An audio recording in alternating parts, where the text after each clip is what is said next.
Good morning, Professor. Good morning, Professor Christian. Welcome. On behalf of the Regional Center for International Debates in Torunia and the Academy of Social and Media Culture in Torunia, I'm very blessed to welcome a special guest from the University of Santo Tomas in Manila, Philippines. Professor Christian Esguerra represents the oldest university in Southeast Asia. Welcome. Thank you. Can you introduce yourself in a few words? Okay, I'm Assistant Professor Christian Esguerra.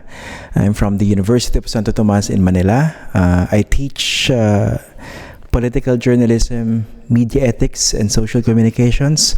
I'm also a practicing journalist for 22 years now.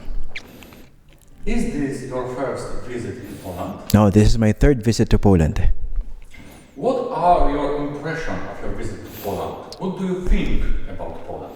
I love your country, honestly. Before my first visit, I had known very little about the country. Everything I knew about the country was based only on books that we read in school during the Second World War, and also the books that I read, because I love that part of history, Second World War and the Cold War. So that's how I knew Poland. But then it was an entirely different experience when I actually got here. And thanks to your school and, of course, the Erasmus program, I was able to experience Poland. I love the food. I love the people. The weather, I love. Just not during the height of winter. Because I experienced your winter. It was very cold for me. What do you think about the city of Toruniu? Wow, I love the city. This medieval city of Toruniu. We're also familiar back in the Philippines with Nicholas Copernicus, and I love your city, especially the Old Town Square. Everywhere you look, it's Instagrammable, but more than that, you could feel the culture of the people. People are very knowledgeable about their history, and again, also the food.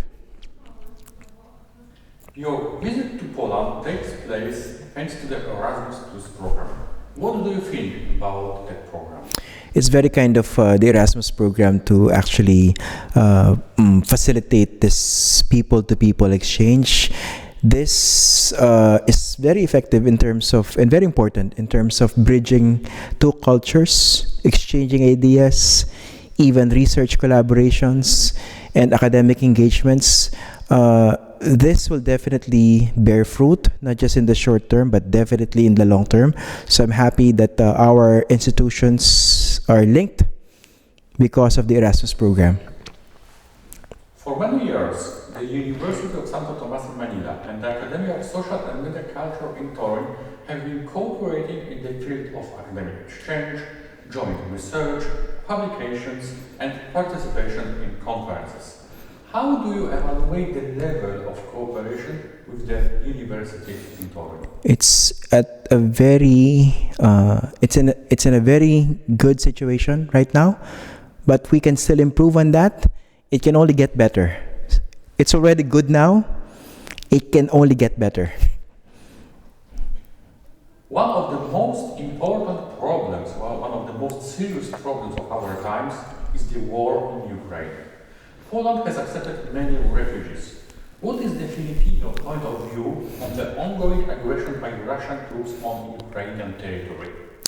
Any peace-loving person would know who's in the right and who's in the wrong in this conflict. That's why many of us in journalism in the Philippines, we're very careful with the term. We don't just use the Ukraine war.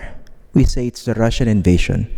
In my case, especially during the early weeks of that invasion, I used to call it Putin's invasion, to separate the Russian people from Vladimir Putin. And one thing that is quite curious is that early on, there was also this effort to spread disinformation in favor of Putin back in the Philippines, and even link that to our president, at that time, President Rodrigo Duterte, because our president then established this closer relations with Putin's Russia. Now, in terms of the war itself, it's very unfortunate. This is 2022. This is not how you settle disputes, and Filipinos could look through the propaganda of the Russian propaganda machine. We know who's telling the truth, who's lying. We know who's trying to control the conversation. We know that invasion should not have happened. And if there were problems, let's say linked to ethnicity, language, culture, because Putin subscribed to the idea that Ukraine is Russia.